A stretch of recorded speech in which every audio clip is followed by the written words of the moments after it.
Halo, assalamualaikum Bunda dan teman-teman. Selamat siang. Waalaikumsalam.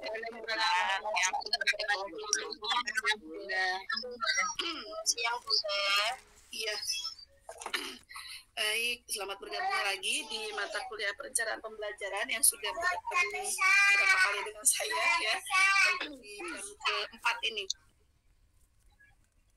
Oke, dari 82 yang sudah hadir 71, padahal sudah hampir 9 menit ya, lebihnya saya sengaja menunggu. Tidak apa-apa, nanti akan ke-record juga kok teman-teman yang sudah tepat waktu dan yang terlambat mungkin karena berbagai lain hal.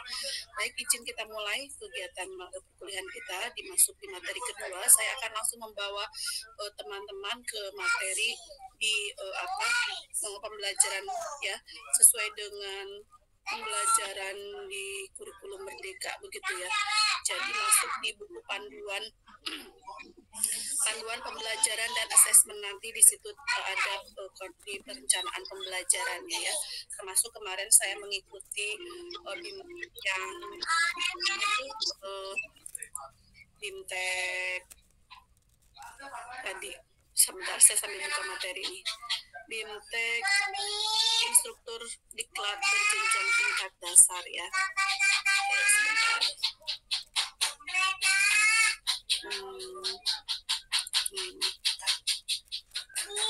Juga ada modul dasar tingkat. Sebentar ya, saya izin biar saya download dulu, bukakan ini untuk bunda-bunda. Sudah gabung di itu belum? Sudah gabung di grup besar yang perencanaan mana nih? Ini ya, di perencanaan pembelajaran ya, saya download, saya kirimkan dulu materi biar dibaca dulu. Tapi yang buku saku ini mohon untuk tidak di-sharekan dulu ya. Karena ini sifatnya pendalaman, terus materi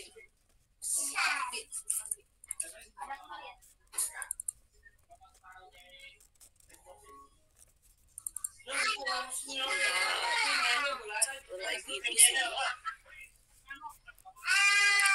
Teman-teman baca buku dulu. Ini sih yang baru mau saya berikan ini di buku ini. Nah, di panduan pembelajaran dan asesmen. Ini sudah OTW terkirim. Nah, itu sudah terkirim. Bunda baca dulu pembelajaran dan asesmen sambil saya sambil saya buka materi diklat yang terbaru dari diklat dasar dulu ya sebelumnya.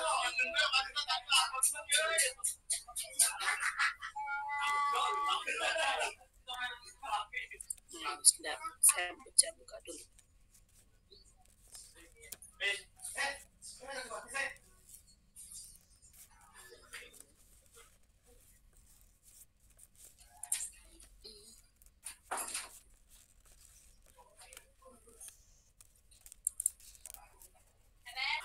Ini perencanaan ya.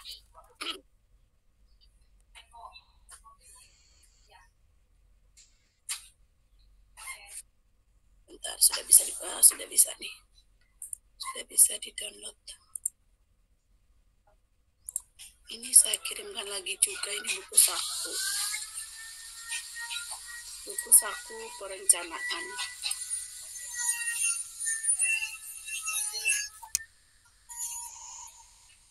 Kenapa saya langsung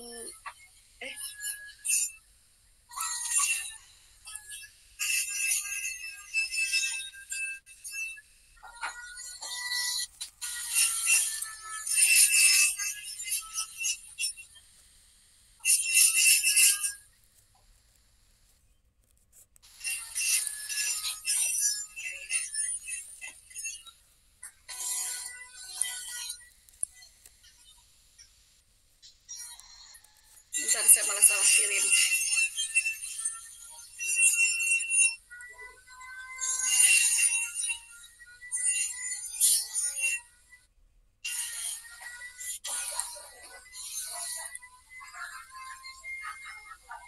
Bagus harusnya.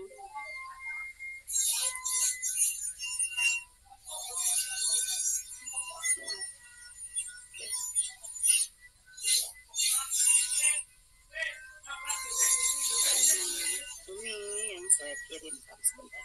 Dan maaf juga ada suara tukang ya Bunda. Ini sebetulnya bukan tukang asli, tukangnya dadakan. Karena itu satu. Tukang aslinya libur, tapi ini tukang dadakannya. Ya. Bapak-bapak di rumahan karena sedang sedikit merenov dapur begitu yang wajib direnov.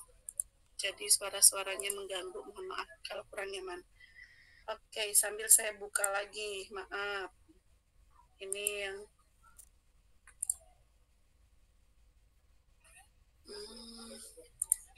bentar. Karena tadinya menyampaikan itu ini saja. Ini nanti aja. Ini sudah.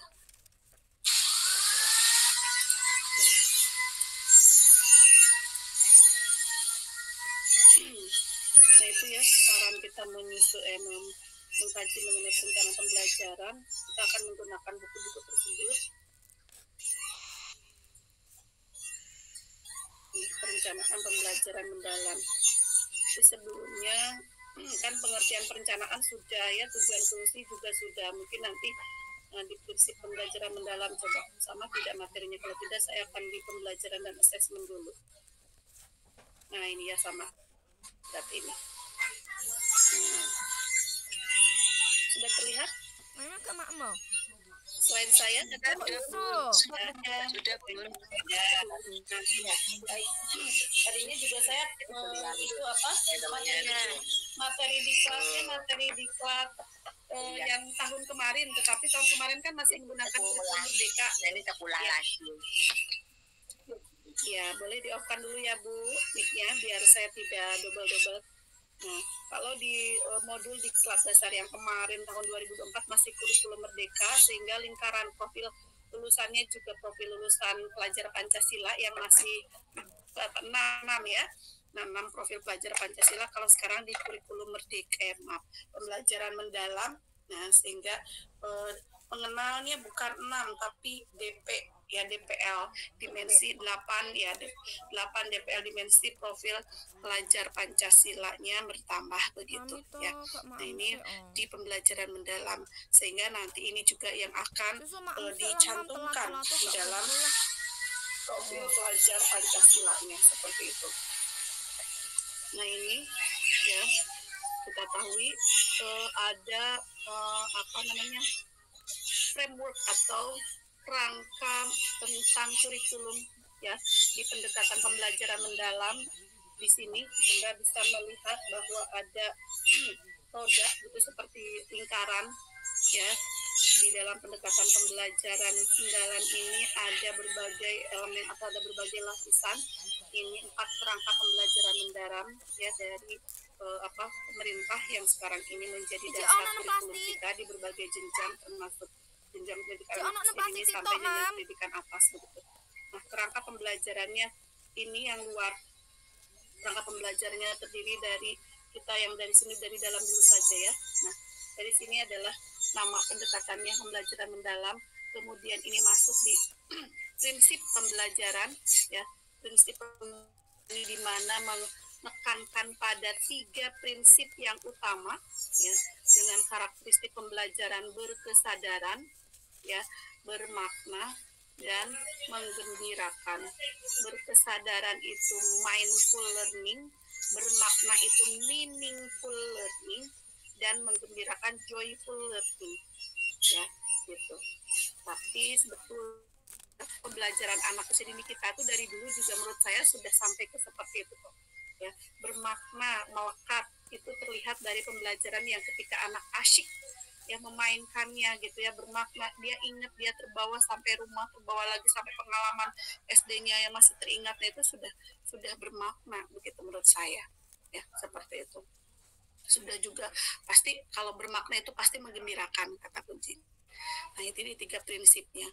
Baru kemudian pengalaman pembelajaran nanti yang harus muncul di dalam dokumen perencanaan pembelajaran meskipun tidak tidak tersirat secara langsung, tapi harus juga mencakup komponen-komponen bagaimana mahasiswa memiliki pengalaman belajar, mulai dari mereka memahami, ya, pengalaman, ada proses mereka mengaplikasi, ya, dan ada juga proses mereka merefleksi. Nah, begitu. Jadi, dan ini bisa ada dalam satu rangkaian perencanaan pembelajaran. Tidak harus satu hari, ya, berarti satu hari harus ada ini, tapi dalam satu rangkaian perencanaan pembelajaran yang sudah ditetapkan, itu bisa melingkupi kegiatan ini, ya, muncul begitu. Dan ini praktek pembelajarannya, ada pembelajaran, ada kemudian pemanfaatan digitalnya, ada kemitraannya nanti siapa saja, ada kemudian praktik pedagogisnya nanti yang seperti kalau dulu model pembelajaran yang akan dipraktekannya menggunakan model apa, menggunakan metode apa, begitu. Nah, ini tadi dimensi profil lulusannya, mulai dari keimanan, kewargaan, kreativitas, kemandirian, komunikasi, kesehatan, kolaborasi, dan penalaran kritis. Bertambah 2, ya, dari dulu 6 profil pelajar Pancasila. Apa Bu yang bertambahnya? Ketakwaan. Coba, kalau dulu 6 profil pelajar Pancasila apa ya? Tambahnya kesehatan. Kesehatan, betul, sama kewarganegaraan. Kewargaan, ya, oke, kewargaan itu dulu sebetulnya berbineka, global, ya, berkewargaan global gitu. Nah, oh iya, global. Ya, itu kan mengganti kesehatan dan apa ya? Kesehatan dan kolaborasi, ya. Kesehatan dan kolaborasi. Ya. Oke, nah itu ya yang penambahannya. Baik, kita lanjut ke bawah nih. Ini tadi penjelasannya, jadi ada profil lulusan yang mencerminkan nilai dan kompetensi, prinsip pembelajarannya tadi di mana berkesadaran, ya, bermakna dan meaningful, berkesadaran, bermakna dan menggembirakan. Kemudian pengalaman belajar itu yang dialami langsung dengan 3 pengalaman yang mereka bisa menyadari, ya, kemudian bisa mengaplikasi dan bisa merefleksi seperti itu. Kemudian kerangka pembelajaran sebagai panduan menyeluruh, yaitu mulai dari praktik pedagogis, lingkungan pembelajaran, mitra pendidikan, dan teknologi yang diperlukan, seperti itu, ya. Nah, ini tadi prinsip utamanya yang berkesadarannya, harapannya menjadi pembelajaran yang memiliki, yang disadari, betul. Anak-anak ketika belajar itu harus berdasarkan pada pertimbangan kenapa mereka harus belajar tentang ini, gitu. Misalnya kenapa sih harus pembelajaran itu, kenapa harus dikemas dengan topiknya tomat, kenapa pembelajaran itu harus dikemas dengan topiknya ayam, dengan topiknya apel, dengan topiknya sampah, dengan topiknya sawah misalnya, atau padi, gitu. Kenapa? Dia harus sadar ketika guru harus melakukan pembelajaran kemasan ini dengan topik tersebut untuk apa, gitu, pentingnya. Nah, maka di sini kesadaran itu membangun urgensi, membangun pemahaman bahwa anak ini penting loh belajar ini. Nah, walaupun tidak disebutkan, ya, anak-anak merasa butuh, gitu. Misalnya dengan tujuan pembelajaran dapat merawat kesehatan atau mampu merawat kesehatan, topiknya adalah tomat atau topiknya adalah semangka. Karena salah satu untuk menjaga kesehatan itu, ya, bisa dilakukan dengan minum misalnya, atau makan buah-buahan, atau mengkonsumsi banyak sayuran, maka boleh dipilih, ya, dikemas dengan tema sayuran misalnya, ya, itu. Nah, nanti bisa dilanjutkan dengan topik yang lebih spesifik lagi. Nah, nanti anak sadar kenapa mereka kok harus bermain dengan topiknya bayam, dengan topiknya apalagi kangkung misalnya, atau dengan topiknya wortel yang terdekat, ya, bayam dan wortel itu menjadi topik yang terdekat begitu bagi anaknya, sehingga mereka sadar, ada di kesadaran ini. Nah, kemudian bermakna, jadi pembelajarannya relevan, ya, tadi relevan dan dekat dengan kehidupan anak tadi, ketika pentingnya anak mengkonsumsi sayuran, ya, dibutuhkan asupan sayuran yang bagus, yang bernutrisi atau yang bergizi, begitu, yang bagus untuk kesehatan. Ternyata juga selain itu di sekolah dekat sekali dengan perkebunannya, sekali dekat dengan kebun bayam, ya, atau dekat dengan kebun wortel, atau mungkin dekat warung sayuran yang gitu ya, orang-orang tua, atau dekat dengan, karena pasti di rumah itu anak akan lebih sering ya bertemu dengan sayuran, wortel, dan bayam, yakin deh gitu ya, biasanya rata-rata seperti itu. Nah, itu bisa ditelusuri misalnya dari kuesioner pada orang tua, sayur apa yang sering dikonsumsi di rumah. Nah, sayur bayam bun, anak sukanya itu karena yang paling misalnya lembut begitu, atau wortel yang ada di sayur sop sehingga dibentuk bunga-bunga. Nah, ketika pembelajaran ini tadi dikemas ya, kemudian raga mainnya juga dilakukan dengan betul-betul raga main yang membawa pengalaman nyata. Nah, inilah yang dimaksud dengan bermakna. Nanti tuh sampai teringat terus di masa dewasanya, begitu bermakna itu melekat. Nah, kalau sudah bermakna, pasti sebetulnya unsur menggembirakan ini ada begitu ya, menyenangkan dan membuat antusias atau semangat belajar begitu teman-teman ya. Jadi prinsip-prinsip ini nanti harus ada di dalam pembelajaran, dan di dalam dokumen perencanaan harus tersirat ya, seperti itu. Nah, kemudian bagaimana untuk mewujudkannya ya, guru perlu memberikan pengalaman belajar langsung ya, yang melibatkan dalam proses. Nah, bagaimana nanti anak ini memahami ya, memahami untuk apa, memahami untuk ini, memberikan pengalaman belajar yang berkesadaran ya. Kemudian untuk bermakna nanti ada di asosiasi aplikasi itu ya. Kemudian tadi praktek mengajar yang bermakna, lingkungan belajar yang aman dan nyaman, dan kemitraan dengan orang tua, menggunakan juga teknologi secara tepat guna, seperti itu ya. Nah, disinilah kerangka pembelajaran mendalam ini nanti membantu guru dalam merancang yang utuh dan bermakna bagi anak. Nah, ini ya kerangka pembelajarannya ada, tadi dimensi profil lulusannya ada, prinsip pembelajarannya ada, pengalaman belajarnya ada, dan kerangka pembelajarannya. Dimensi ini saya yakin bunda-bunda dan teman-teman sudah sangat paham ya. Perlukah diulang dan dikuatkan lagi, atau kita sekilas saja ya 8 dimensi tersebut? Nah, seperti misalnya keimanan dan ketakwaan itu sudah sebetulnya ada diwakilkan ya, kalau di dalam CP ya, di dalam CP itu terwakilkan di elemen capaian pembelajaran, elemen apa bun? Ketuhanan Yang Maha Esa. Nilai agama, benar sekali, nilai agama dan budi pekerti ya. Jadi pada prakteknya ini, waktu saya mendapatkan materi di Nutek ya, di Dikjutnya begitu, nanti tujuan atau profil pelajar, bukan profil pelajar, profil dimensi profil pembelajaran mendalam itu ya, nanti makanya harus relevan dengan tujuan pembelajaran. Makanya ini teman-teman bisa menganalisis atau bisa mengaitkan, kalau dimensi profil pembelajaran mendalam untuk yang pertama keimanan dan ketakwaan, relevannya bisa jadi ada di nilai agama dan budi pekerti. Kalau sekarang kewargaan, lihat dimensinya ya. Kewargaan menunjukkan individu yang memiliki rasa cinta tanah air, menaati aturan dan norma dalam kehidupan masyarakat, tanggung jawab sosial, komitmen untuk menyelesaikan masalah nyata. Biasanya ada di, bukan biasa, akan berkaitan erat sekali dengan elemen apa sih? CP apa? Jati diri. Sip. Nah, sekarang dimensi penalaran kritis. Kira-kira ke arah mana? Tim, Bu. Ya, singkat, Bu. Ya, bukan literasi tim.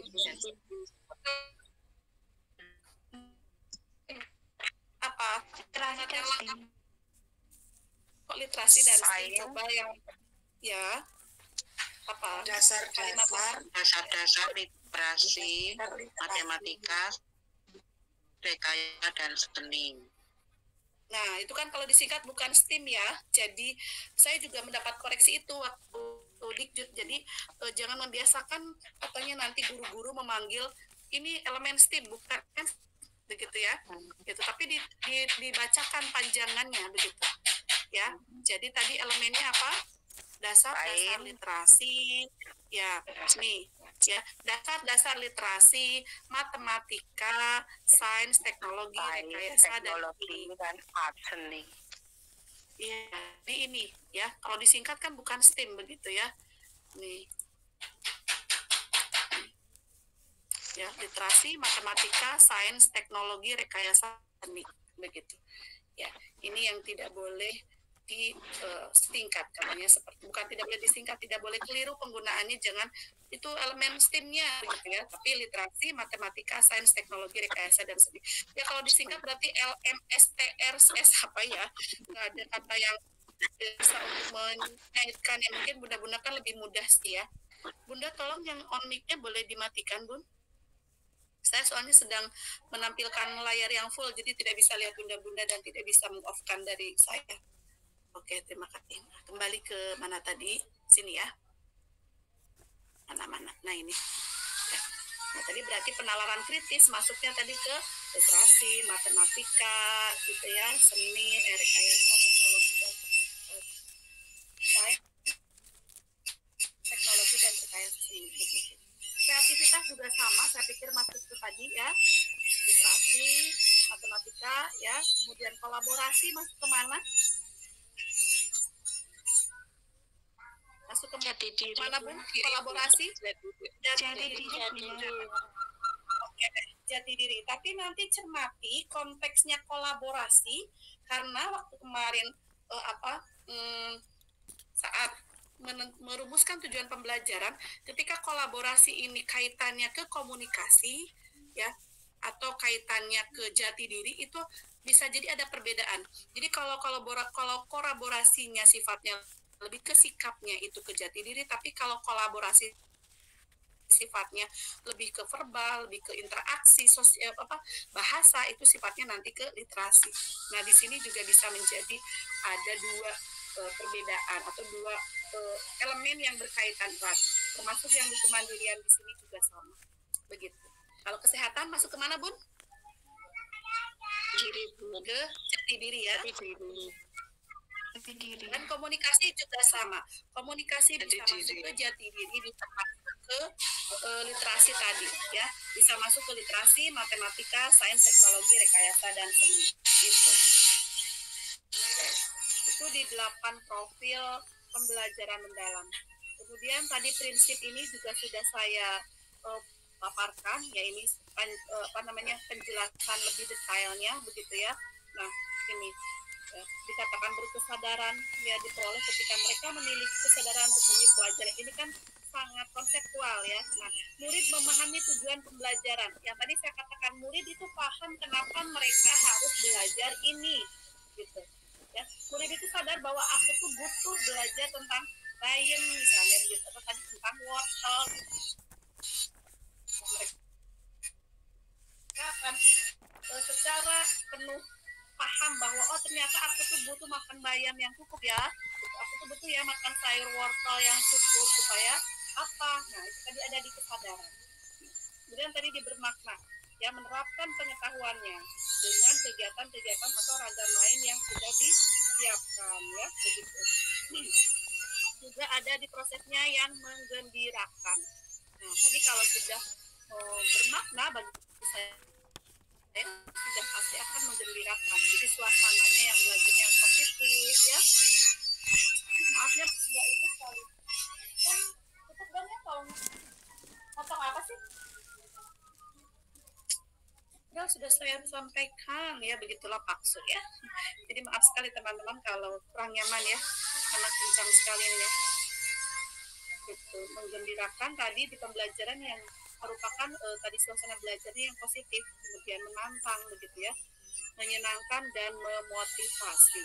Nah, di sini nanti rasa senangnya bisa belajar membantu murid-murid terhubung dengan secara emosional, bisa lebih mudah, lebih semangat untuk belajar seperti itu. Ya, maka di sini tadi bisa mengingat, ya, memahami, itu menjadi proses-proses pengetahuan mereka.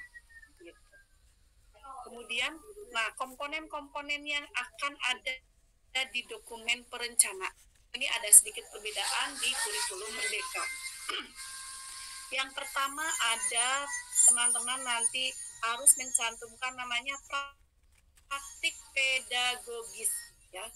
Jadi praktik pedagogis ini merujuk pada strategi mengajar yang dipilih oleh pendidik untuk mencapai tujuan belajar dalam mencapai dimensi profil lulusan gitu ya, atau untuk mewujudkan pembelajaran mendalam. Nah, maka pendidik nanti berfokus pada pengalaman belajar murid yang tadi otentik ya, mengutamakannya praktek nyata. Praktek nyata itu artinya kegiatan raga main yang sudah lagi yang tidak sifatnya lembar kerja, tidak sifatnya ada pengalaman-pengalaman yang tidak kontekstual begitu, tapi justru yang keseharian anak bisa temui, yang bisa seharian anak juga rasakan di rumah begitu. Itu. Jadi dituntut untuk mengutamakan pada praktek nyata ini. Ya, serta mendorong kemampuan berpikir tingkat tinggi ya, kompetensi atau taksonominya taksonomi Solo yang sekarang ini ya, kalau dulu taksonomi Bloom, sekarang ini taksonomi Solo ya, dimana tadi yang memahami aplikasi dan refleksi itu.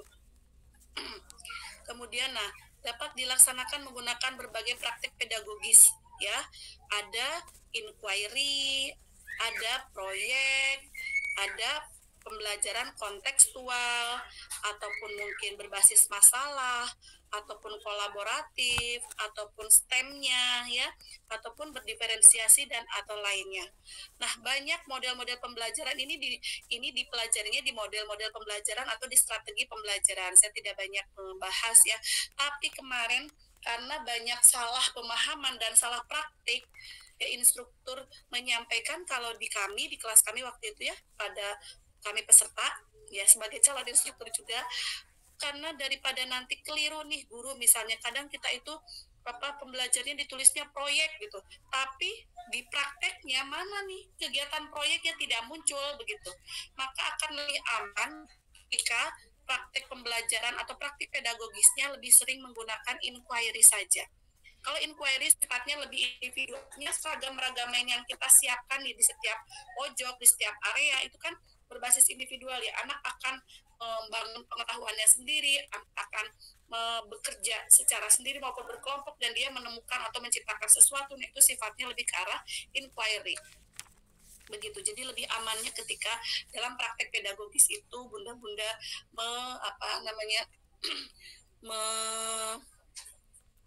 menuliskan atau mencantumkan praktik pedagogis dengan menggunakan pembelajaran berbasis inquiry.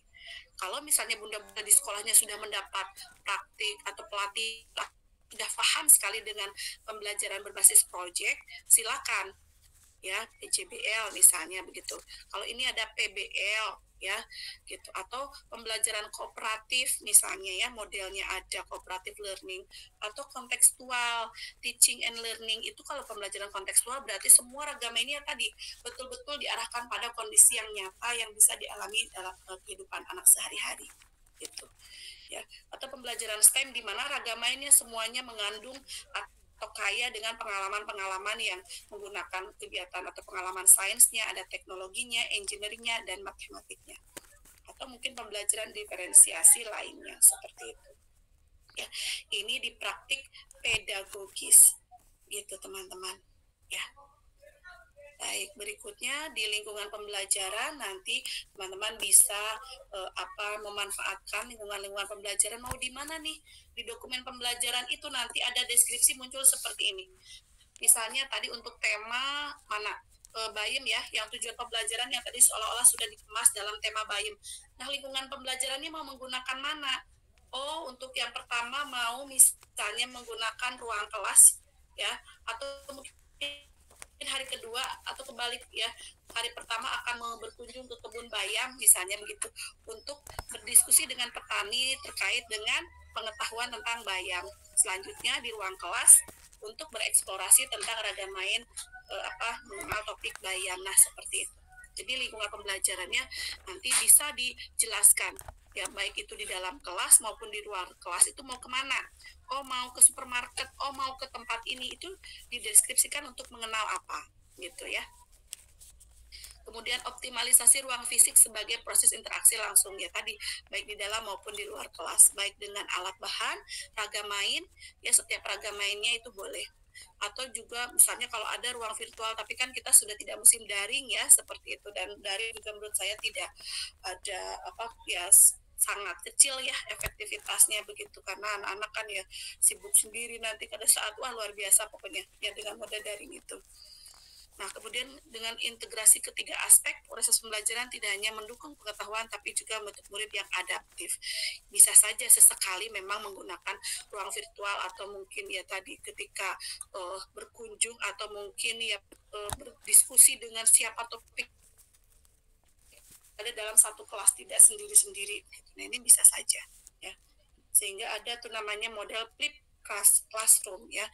Dapat mempelajari materi dasar di rumah melalui video, kemudian menggunakan waktu di kelas untuk berdiskusi mengerjakan proyeknya. Ada yang menggunakan ya. Kemudian berikutnya pemanfaatan teknologi digitalnya.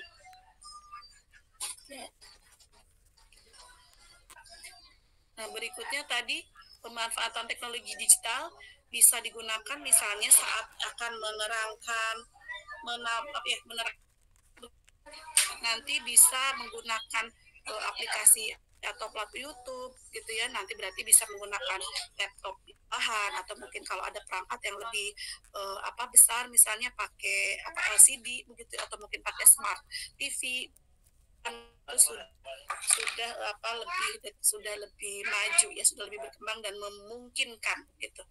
Ini di sini ya dapat digunakan untuk merancang pembelajaran, nah hanya menyusun pembelajaran berbasis proyek, mendesain bahan ajar visual dan infografis. Silakan. Ya kalau ini mudah-mudahan butuh literasi teknologi yang sangat bagus ya gitu.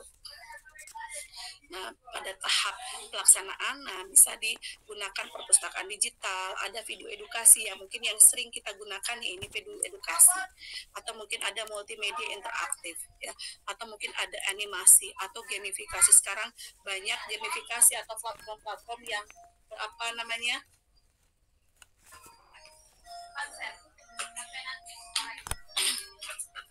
ya gamifikasi atau banyak platform-platform yang terkait dengan pembelajaran, banyak sekali yang bisa digunakan. Kalau teman-teman mungkin pernah ikut webinar yang diselenggarakan oleh GTK ya yang terkait dengan multimedia pembelajaran ya. Aku sehat itu. Aku sehat. Sebentar ya Bunda, ada ini iklan kecil dari anak saya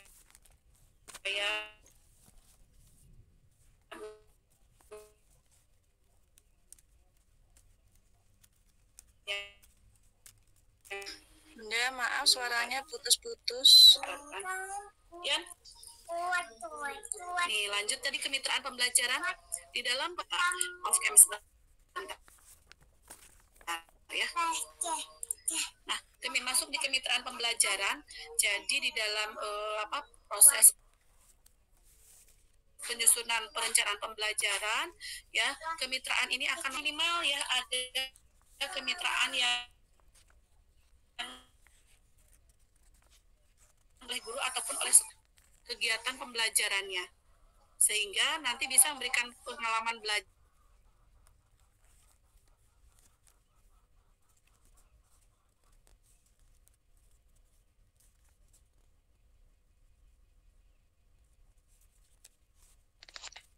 Suaranya hilang, Bu Mila. Ya. Putus-putus, Bu. Dari guru itu ya, jadi saya sudah meng-off-kan videonya Bunda, mungkin coba dicek juga di sinyal di Bunda ya. Yang lain tidak ada menyampaikan seperti itu loh. Putus-putus. Saya juga putus-putus. Iya, kenapa baru bilang sekarang? Terus bagaimana ini? Saya sinyalnya sudah dari tadi seperti ini saja. Apa gimana? Mau saya matikan? Tapi kok kembali Bunda. Sekarang bagus. Teman-teman di off cam semua bisa Bunda. Sinyalnya mungkin tadi bisa, terus tadi putus-putus lagi. Terus ini sekarang udah bisa lagi Bunda. Oke, Off baik. cam langsung bisa Bunda. Ya, nah seperti itulah saling mengkondisikan ya.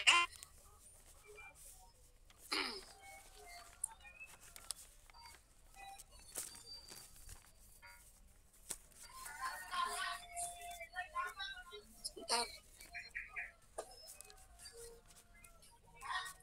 Oh, saya jadi terganggu sebentar. Tadi kemitraan, oke. Nah, tadi bisa menjadi menggantikan ya, tidak hanya memindahkan kontrol pembelajaran, jadi tidak hanya saja dari pendidik menjadi kolaborasi. Siapa saja yang mitra yang bisa diajak kolaborasi coba? Bunda-bunda pernah memanfaatkan siapa? Mitra siapa saja? Untuk pembelajaran apa? Silakan boleh satu ya, satu persatu supaya tidak bunyinya berisik. Dan tadi ya seolah-olah tidak terdengar suaranya karena ya seperti tadi, jangankan anak-anak ya, orang tua pun seperti kesempatannya ini kalau sudah diminta nah baru bersaut-sautan kan jadinya kurang kondusif. Wali murid untuk kegiatan apa? Coba boleh dipanjangkan. Misalnya murid berprofesi, misalnya dokter untuk atau dalam tema apa? Saya Bunda dari Rasduika. Bu Rasduika, ya, step itu dulu, raise hand dulu. Oh ya Bun. Saya bacakan dulu dari chatnya. Oke, baik. Wali muridnya belum dipanjangkan. Wali muridnya untuk apa ya? Silakan diberikan penjelasan. Silakan, Bu Rasduika. Kebetulan kami Bunda juga di saya putus-putus tuh. Silakan tanya. Saya Bunda Rasduika. Sudah bisa Bun? Sudah. Oh ya, kebetulan orang tua siswa itu sebagai dokter gigi Bunda. Jadi setiap 1 tahun sekali kalau memungkinkan orang tua nggak libur, setahun 2 kali Bunda untuk ini bekerja sama dalam edukasi menjaga kebersihan mulut dan gigi. Begitu Bun? Oke, bagus itu. Nah, berarti pernah mengundang orang tua yang berprofesi sebagai dokter gigi. Nah, untuk topik kesehatan, menjaga kesehatan. Nah, itu ya. Jadi seperti itu. Kolaborasi atau mitranya dengan siapa dan bagaimana peran mitranya tersebut. Lanjut Bu Luli Kusuma Dewi. Baik Bunda, terima kasih atas kesempatannya. Di sekolahan kami juga bermitra dengan wali murid juga Bunda, kebetulan yang memiliki UMKM di sekitar sekolahan kami, yaitu UMKM pembuatan tempe Bunda. Jadi anak bisa terjun belajar langsung proses pembuatan tempe di UMKM tersebut, begitu Bunda. Oke, itu positif juga ya, sangat kontekstual ketika memanfaatkan UMKM sekitar yang penghasil atau pengrajin tempe, dan tempe juga saya yakin akan ditemukan di menu rumah masing-masing anak dengan sering, atau mungkin bahkan ada yang setiap hari pasti harus ada tempe, itu kan bisa ya. Oke, bagus. Iya Bu, Bunda, terima kasih. Bu Novia Intan. Baik Bunda, sekolahan kami pernah berkemitraan dengan salah satu wali murid karena rumahnya dekat dengan sekolahan. Orang tua itu berjualan lontong. Kami sekalian mengambil topik pohon pisang, mengulik tentang pisang. Kita belajar membuat lontong. Kita datang ke tempat industri lontongnya.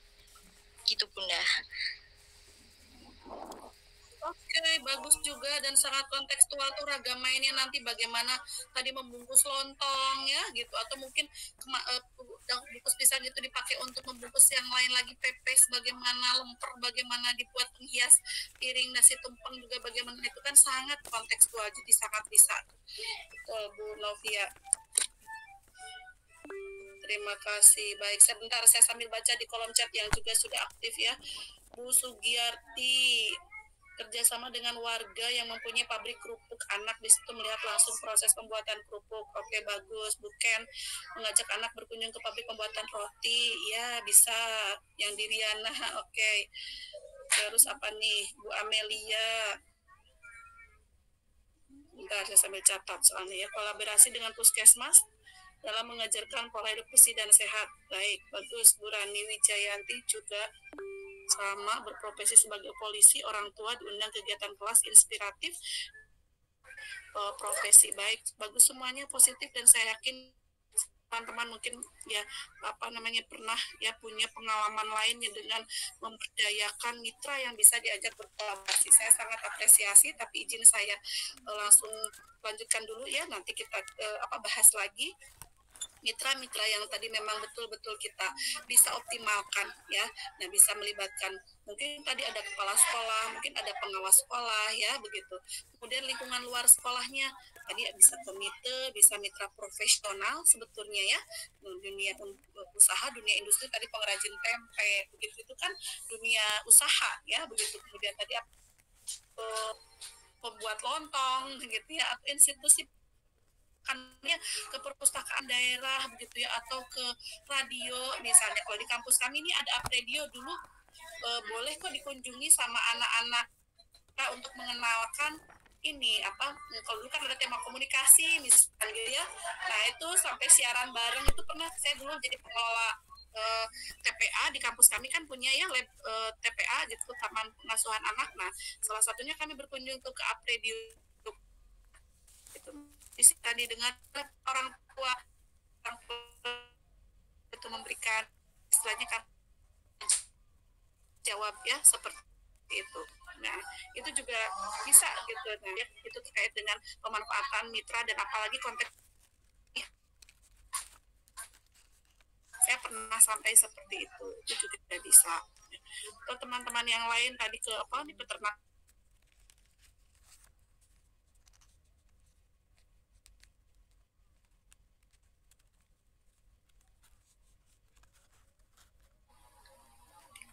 Suaranya hilang, Bunda.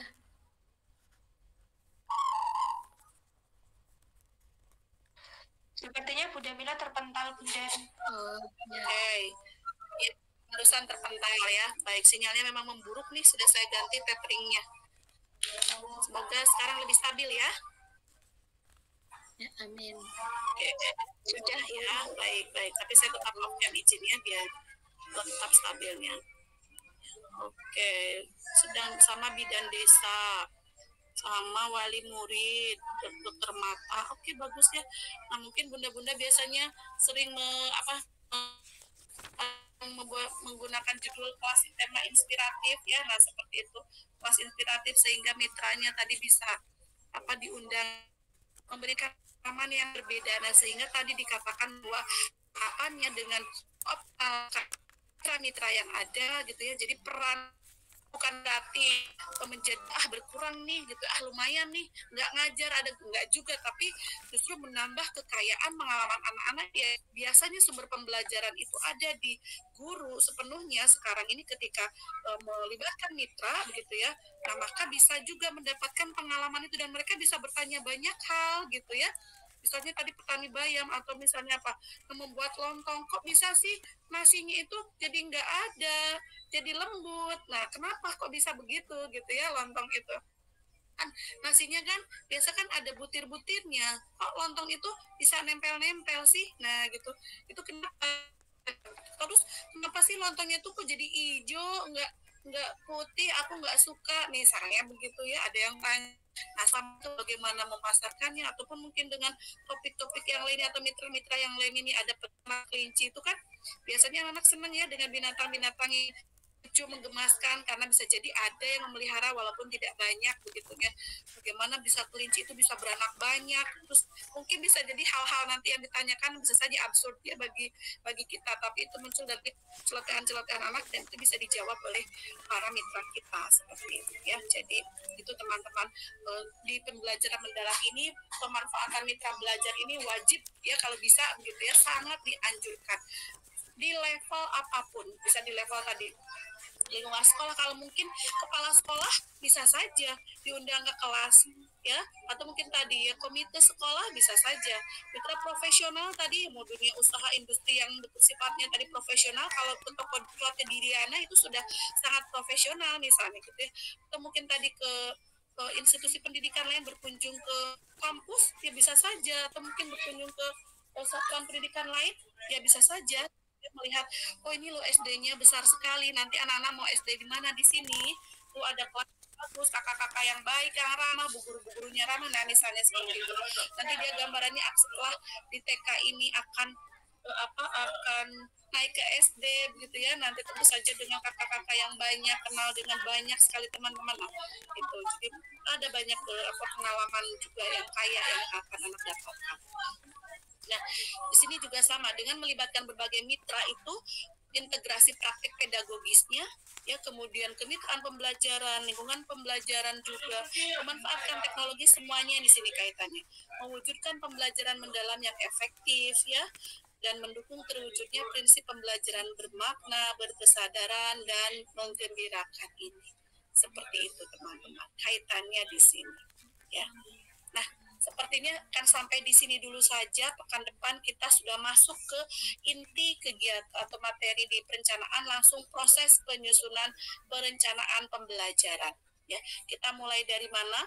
Ya, walaupun nanti saya sangat paham sekali bahwa bunda-bunda sudah sangat paham dengan alur bagaimana menyusun perencanaan, tapi percayalah ketika bukan dikuliti ya, dieksplorasi demikian cermatnya, ada mungkin banyak hal yang terlewatkan, ada banyak hal yang mungkin tahapan penyusunan perencanaan itu yang perlu mendapatkan banyak penguatan.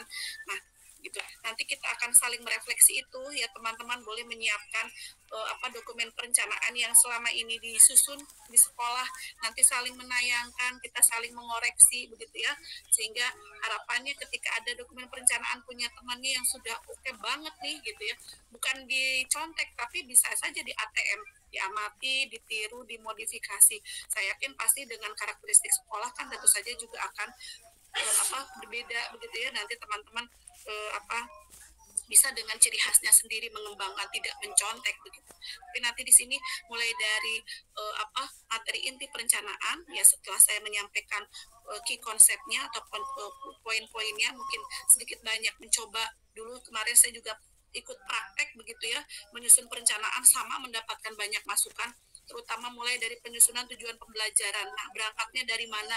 Menyusun asesmen awal saja kemarin kami masih perlu beberapa kali revisi. Belum ke lingkungan pembelajaran, belum ke mitra. Saat itu sudah dideskripsikan ke proses pembelajaran, ternyata juga masih ada miss-nya. Sampai seperti itu loh kami di level peserta kemarin ya, calon instruktur diklat lanjut begitu. Nah, mungkin barangkali teman-teman juga kita akan mendiskusikan hal yang sama sehingga mendapatkan pemahaman dan harapannya perencanaan pembelajarannya bisa menjadi lebih tepat seperti itu, sesuai dengan yang ditetapkan, yang direncanakan ya. Seperti itu bunda-bunda dan semuanya. Oke, baik, sudah cukup ya? Cukup ya? Cukup Bunda. Cukup Bunda. Terima kasih Bunda. Kurang optimal ya, karena siang sudah banyak yang pakai. Kalau ini wifi ya, sudah semakin siang mungkin banyak yang menggunakan, saya ganti dengan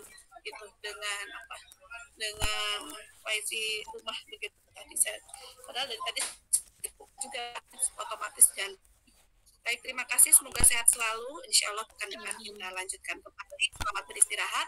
Saya akhiri, assalamualaikum warahmatullahi wabarakatuh. Sama-sama.